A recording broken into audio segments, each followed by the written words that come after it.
Bana mwana michezo mwenzetu, hii ya mwisho hii inakupa taarifa ya mwisho hii leo. Unaenda kama Alan Okello. Leo unaenda kama Alan Okello.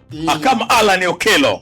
Unanipata uzuri Ndio. Bana, kwenye swala zima la tetesi nimesema tunapiga kwenyewe. Huwa tubahatishagi. Ndio. Mara nyingi tumeaminiwa na tumeaminika. Yes. Sasa nawapatia tetesi yenyewe kweli kweli. Na hii inatakiwa watazamaji muishike. Alafu isipokuja kutimia, namba yangu najua ziko hapo zinapita, mtakuja kutuambia. Sasa rasmi klabu ya Yanga imekamilisha usajili wa mchezaji wa kimataifa wa Burkina Faso. Kwa maana ya Kutiama. Unapata uzuri Kutiama. Yves Kutiama. Unapata uzuri Sasa Kutiama alikuwa ni mchezaji wa polisi ya Kenya. Ndio. Ana umri wa miaka 27.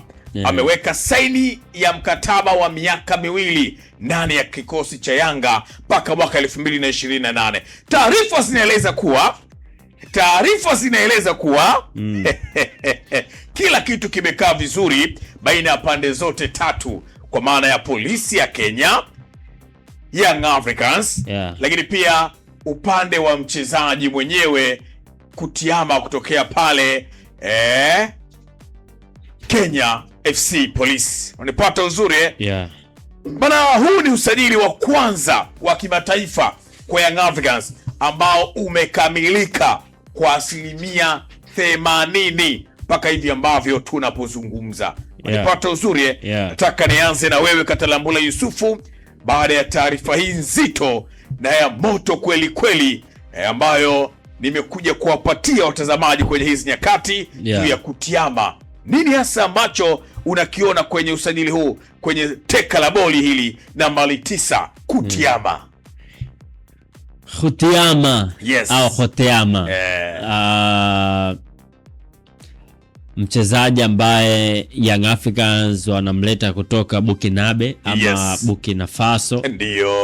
Kuja kuchukua nafasi ya Dep. Nadhani mashabiki wengi Young Africans wanatamani kusikia mazuri kumhusu huyu mchezaji. Ndio. Lakini isivyo bahati au tunazungumza ni wale wachezaji ambao wanakuwa one season wonders. Kwa maana sio mchezaji ambaye ana ile consistency ya kuweza kufanya vizuri. Katika timu ya polisi Kenya ambao hawa ni mabingwa msimu jana kama si msimu juzi, ambapo chini walikuwa ya kocha Etienne Ndairagije wakawa mabingwa, na yeye ndo alikuwa kwa sasa tukizungumza kinara wa mabao katika timu yao, unamtaja yeye Kutiama. Lakini kwangu mimi na rejea maneno ambayo aliwahi kuongea mzee wangu marehemu kwa maana Zakaria Hanspo. Aliwahi kusema kama mnataka kufika mbali, kama mnataka kufanya vizuri katika michuano ya CAF, basi kuna maeneo ambayo hamtakiwi kusajili mchezaji kutoka Afrika Mashariki. Maeneo ambayo aliyataja ni katika eneo la namba 9, kwenye eneo la namba 10, kwenye eneo la namba 8. Na kusema kwa sababu hao maeneo yanahitaji watu ambao wanatumia akili nyingi sana kuliko nguvu. Lakini pia kama atakuwa na talent pia, basi anatakiwa kuwa amepita katika misingi mizuri ya soka, tofauti na vile ambavyo kwenda kuchukua mchezaji ndani ya Afrika Mashariki. Mara nyingi sana inakuwa ni agharabu sana kuweza kupata mchezaji mzuri. Kwangu mimi kwa Kutiama kutua katika kikosi cha Young Africans, kwangu nasema ni usajili wa kawaida. Yani sio usajili wa kusema wow ya wonders, wa kawaida. Burkina Faso huyu mwenye umri wa miaka 27, Katalambula Yusufu, ndugu yake na Stefan Kiezizi, huyu wa kawaida mno. Kalinyo ana ndugu wengi sana lakini hakuna chochote ambacho alikifanya na Young Africans. Buba Jamel ana ndugu wengi sana lakini hakuna ambacho amekifanya na wachezaji wengine wengi. Kwa hiyo kwangu mimi kama Young Africans wanataka kufika mbali, kwangu mimi naona ni sajili ya kawaida. Labda aje kundi surprise kwa sababu ukizungumza mastrika bora sasa hivi ukianza kuwataja hata kwenye 50 bora sidhani kama unaweza kwenye 50 mbali. Kwenye 20 bora ama 30 sidhani kama unaweza kumweka huyo. Labda kama Nalinga na anaweza akasema tofauti, lakini nimemfuatilia ni mchezaji mzuri, lakini kwa level za kawaida, sio kwa level ya Young Africans. Bwana, na hata kama akitua pale, sidhani kama anaenda kuathiri. Labda kwangu mimi nafikiri Dube bado ataendelea kurelax. Clement Mzize kama akipona anaweza pia akaendelea kupata nafasi yake. Yeah. Bwana, huyu ni Katelambula Yusufu. Baada ya mimi kuzinyaka taarifa za usajili kukamilika usiku wa manane, kutiama kutua pale mitaa Twiga na Jangwani, Katelambula anasema ni usajili wa kawaida mno huu ambao Yanga wanakwenda kuufanya ama wameufanya. Hii ni nzito kweli kweli hii, na Yanga wamesema msimu ujao wanataka kuwa na kikosi tishio Afrika, sio Tanzania, na wameanza na kutiama. Je, Nalinga Mfaume, na wewe macho yako, akili yako ya mpira inaona kama anavyoona Katelambula Yusufu, na rekodi za mchezaji huyu azistahili kweli kuipa namba kubwa na heshima Yanga hasa kimataifa? Of course, kwanza mimi nizungumze tu. Of course Young Africans sijajua wanafikiria nini yani kwenye kusajili.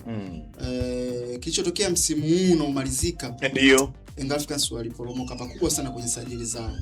Na wenyewe wanakiri kwamba of course tumefeli msimu, na kwa sababu ukiangalia lengo la Young Africans sio ubingwa wa ndani. Young Africans tunahitaji tuione kifanya vizuri kimataifa. Consecutive season Young Africans wanamaliza katika hatua ya makundi, wanashindwa kutoboa kwenda hatua ya robo finali. Karibu Young Africans hatujazoea kuiona Young Africans kwenye hali hii. Sasa huu usajili, je, unaweza kweli Young Africans wakatoboa kwenda kwenye hatua ambayo mimi naipenda kuiona Young Africans ikifika kwenye hatua ya kimataifa? Kwanza mchezaji sio top scorer wa ligi ya Kenya. Imagine yeye yuko nafasi ya 4 kwenye ufungaji. Yaani kama ni kweli yuko nafasi ya 4 kwenye ufungaji na amefunga magoli 10. Okay. Yaani ana goli hizo 10 peke yake. Top scorer anaitwa Joseph Ilungi wa Ithara. Ana goli 19. Sawa. Huyo ndo top scorer. Top scorer ana goli 19. Bwana mdogo huyu ana goli 10 peke yake. Umeelewa? Yuko nafasi ya 4. Na wamefungana wachezaji kama 1 2 3 watatu, kama watatu wote wana goli 10. Lakini second top scorer ni Odhiambo, tunamjua. Fundi wa boli kabisa. Odhiambo, mtaalamu wa mambo. Hao ndo wachezaji. Ana goli 18 Odhiambo. Umeelewa? Lakini kwa taarifa ambazo za ndani nimezipata, top scorer wa ligi ya Kenya, umeelewa? Anaenda zake Sudan Kusini kucheza. Juba hapo, anaenda kuchukua pesa. Umeelewa? Anaenda kuchukua Juba. Watu wameka mzigo. Sasa imagine at least basi kwa mbali wangempata hata huyu Ilungu kidogo, angezidi pesa akamchukua top scorer wa Kenya, kwa sababu ligi ya Kenya ukikompare na Tanzania kwa sasa hivi, bado ligi ya Kenya tumeacha mbali sana. Umeelewa? Timu zao msimu uliopita kwenye CAF Champions League na Confederation Cup. Hatua zao wametoka. Hatua group stage aliingia. Kuna timu iliingia group stage ya Confederation Cup. Alikuwa yuko timu moja na Azam FC, akafungwa yule mechi zote. Hajapata ushindi. Alikuwa Police Kenya bingwa mtetezi. Alimaliza wa 4. Police Kenya alicheza Champions League akatolewa. Hakuendelea tena. Hakuendelea. Nairobi City. Nairobi City alikuwa kundi moja na Azam FC. Na aliweza kupata 0 kwenye kupata alama hata moja. Akapoteza zote. Kwa hiyo structure ya Young Africans kwenye kusajili sijajua, kwa sababu jana nimezungumza kitu kizuri sana kwenye sajili. Tunapenda kuangalia ni ile tunasema high performance au high performance threats. Yaani ni principle moja kali sana kwenye scouting. Umeelewa? Mimi naamini kwangu mimi kwenye hizi timu mimi naweza nikafit kwenye kitengo chochote cha usajili. Nikakaa as a professional. Naelewa ninachokizungumza. Na kana naweza nikawasaidia kwa sababu kuna terminology ndogo. Unajua kwenye kusajili ukikosa theory, yaani ukikosa ile theory kwamba tunasajili wachezaji namna gani, basi wewe kwenye timu yako unafeli. Scouting wengi kwenye hizi timu ni kuangalia tu namna gani, lakini kuna theory wanakosa. Wengine wanakaa na uzoefu, lakini wanakosa theory kwamba timu yangu nilivyokuwa Yanga nisajili mchezaji namna gani. Wangu mimi naamini Yanga, Simba ni hizi timu za kusajili high performance threats. Kwa msimu uliopita nenda pale Kenya, mchukue huyu Ilungu, mchukue Lungu. Yeah. Mchukue. Haya umekosa basi mchukue Odhiambo. Odhiambo yupo Ulinzi Star na sijui anaweza katoka akaenda labda hata Misri au akaenda hata Morocco. Odhiambo atamchukua, hawezi kubaki msimu huu. Kwa material kama haya mnayapoteza, unaenda kumchukua huyu Kutiama ana magoli 10. Of course kwangu mimi moderate player na moderate sajili na sijajua. Mimi tangu msimu nalalamika tu nani anafanya usajili Young Africans. Young Africans mimi naulizaje? Kwa hiyo hii ni sajili nyingine ambayo Young Africans wamekwenda chaka. Siwezi kusema wameingia chaka. Hii ni sajili nyingine kama ya kina Yikpe. Ndio unamaanisha hivyo na Linga Mfaume. Asikulishi maneno, lakini sina kuuliza Linga. Yikpe umemtaja wewe. Yikpe umemtaja wewe. Ila ni usajili wa kawaida. Wa kawaida sana. Anaweza akaja. Hata wewe Katalabula unaona ni usajili wa kawaida sana. Usajili wa kawaida sana. Anaweza akaja ka click, of course. Anaweza akaja ka click. Surprise sana kija kwa click. Tukija kwenye mifumo, umeelewa, ya usajili. Timu inabidi zisajili vipi?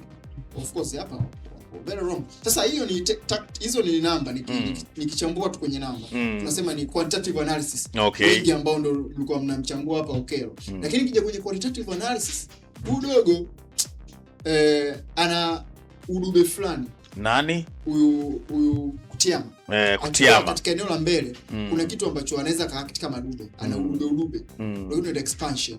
Yaani striker ana vitu vingi, umeelewa? Kuna aina ya striker. Huyu kufanya expansion anaweza. Lakini ila kuna striker mwingine anaweza kufanya deploying maneuver. Deploying unaamini kwamba anaweza ka drop deep kidogo combine na pattern pale wakafanya maneuver kidogo hivyo. Hichi kitu ana. Lakini ku expand kutokea pembeni ni kulia na kushoto, hicho kitu anacho. Kwa hiyo ndio nimeona hata kingana magoli yake mengi anayofunga, umeelewa? Mara nyingi ata expand kidogo, akisha expand kwa maana center back atamfuata. Akishamfuata anaacha space hapa katikati, mwisho siku anaweza ka exploit mchezaji mwingine. Kwa hiyo ana udube na dube naye ipo vizuri kwenye hizo expansionism katika eneo la mbele. Kwa namuona hata magoli aliyofunga ni hayo. Ata expand kidogo, ata expand, beki atamfuata, nafasi itatoka, atafanya diagonal run, atachukua mpira tena atafunga. Ni mchezaji ambaye kwenye tactical tunaweza kumtem, ni mchezaji wa aina hiyo. Sasa it depend, Young Africans wanaweza kunufaika na hiki kwa ubora wake huu wa kufanya expansionism kule mbele. Anaweza akawasumbua mabeki, lakini kukaa pale as center forward hana hiyo quality na hajazoea, hawezi kukaa pale mbele. Kama Young Africans wanataka mchezaji akae pale mbele awafungie magoli, sio hii quality ya mchezaji wa namna hii, kwamba atakaa pale ataika kichwa. Tutaona kina Okelo hao ndio wanafunga sana, kina Pakome ndio wanafunga sana. Ni kwa sababu yeye hawezi kukaa eneo la katikati pale na kufunga magoli. Yeye anataka atanue na ndio mchezaji. Na naamini huyu uwezo wake huu sio kucheza namba 10. Yaani kidogo at least angepata mwalimu angemtwist kidogo akamcheza kama second striker, kwa maana Dube akicheza na huyu kuna kitu, na Dube naye hizo ukase tafadhali.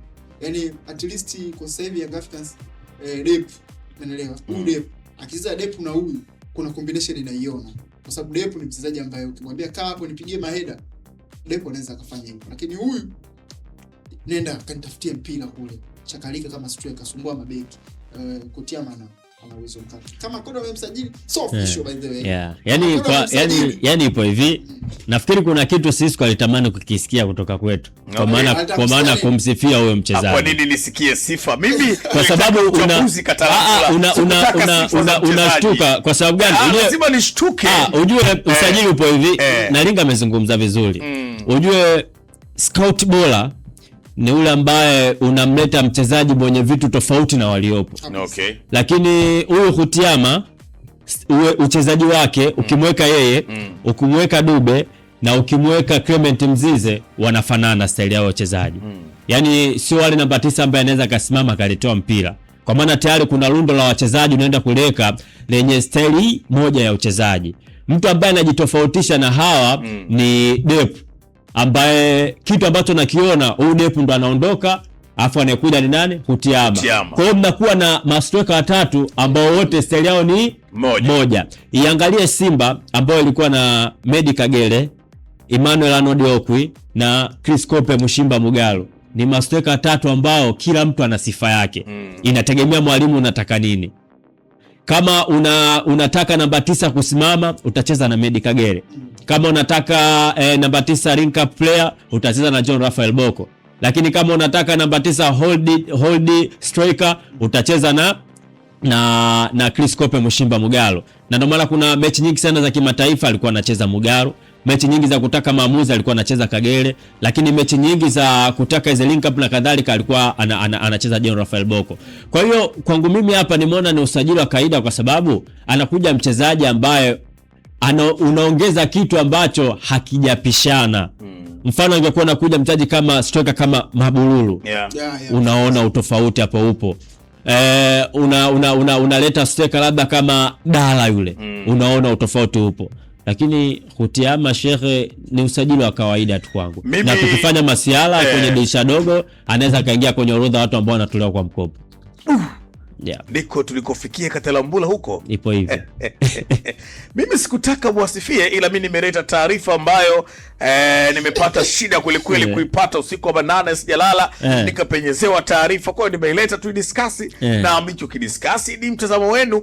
Na mimi nimeupokea, kazi yangu ni kuhosti na kuleta taarifa kwenu wachambuzi wa soka. Wewe angalia kwenye umri wake wa miaka 27. Yes. Hii miaka 26 hii, angalia alipopitia. Yani ana wonders ambao ameifanya. Okay.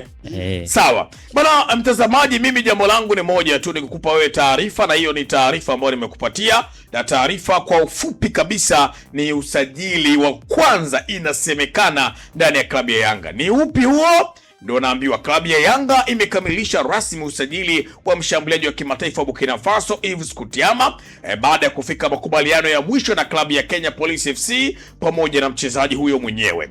Nyota huyo mwenye umri wa miaka 27 ameweka saini ya mkataba wa miaka 2 utakaomweka ndani ya kikosi cha wananchi hadi mwaka 2028. Taarifa zinaeleza kila kitu kimekamilika kwenye pande zote, huku Yanga wakifanikiwa kuvunja mkataba wa mshambuliaji huyo aliyekuwa bado amebakiza mkataba wa kuitumikia polisi. Kutiama ni mshambuliaji anayetambulika kwa kasi, nguvu na uwezo wa kucheza kama namba 9 harisi na umakini mbele ya lango. Alijiunga na Kenya Police FC mwezi Januari mwaka huu akitokea klabu ya USFA ya Burkina Faso, na ndani ya muda mfupi ameweza kuwa mmoja wa washambuliaji waliotikisa ligi kuu ya Kenya. Tangu kuwasili kwake alifanikiwa kufunga mabao 10 kwenye ligi hiyo na kuwa miongoni mwa wachezaji waliobeba matumaini ya timu hiyo katika mbio za ubingwa. Mbali na mafanikio yake katika ngazi ya klabu, Kutiama pia ni mchezaji wa timu ya taifa ya Burkina Faso ambapo amewahi kuitumikia timu yake kwenye mashindano ya kimataifa. Mshambuliaji huyo mwenye urefu wa mita 1.13 anacheza nafasi ya mshambuliaji wa kati na amewahi pia kuchezea Burkina Faso katika mechi za kimataifa. Taarifa zaidi usiache pia kufuatilia ili tukuletee taarifa nyingi kweli, lakini hayo ndio machache niliyobeba kwa mchezaji huyu. Mimi naitwa Nicholas Joni, nilikuwa naye hapa Katalambula Yusufu, lakini pia na Linga Mfaume. Linga, mchezaji amekuja mwezi Januari huyu, lakini tunazungumza magoli 10. Subiria. Takwimu ameingia mwezi Januari huyu. Cisco, subiria. Subiri, tuweke sawa katika profile ambayo umetugea. Umetuambia mchezaji amekuja Januari. Ameisaidia vipi timu kuchukua ubingwa? Police Tanzania ameisaidia kupata mabao 10 na mchango mkubwa kwenye timu. Kwa hiyo hajaisaidia timu kuchukua ubingwa. Mimi naomba niishie hapo Katalambula. Naomba mimi niishie hapo. Ili muendelee na habari za kimataifa. Kwa Kutiama niishie hapo. Ama mnadai chochote. Mimi nakukumbusha kitu kimoja. Usajili wa Kouma nilikwambia Yanga anaenda kufeli. Ukaniambia utaniambia. Mimi nitakwambia kwa nini Kouma amefeli Yanga, lakini bado nakwambia Kouma ni bonge moja la mchezaji. Kafeli. Kouma ni bonge moja la mchezaji. Na Kutiama atakuja kuniambia hivyo. Nilimwambia Kouma sio mchezaji, akanibishia. Hii ya Kutiama hii nitarudi na receipt. Sawa, ni swala la muda. Ni swala la muda.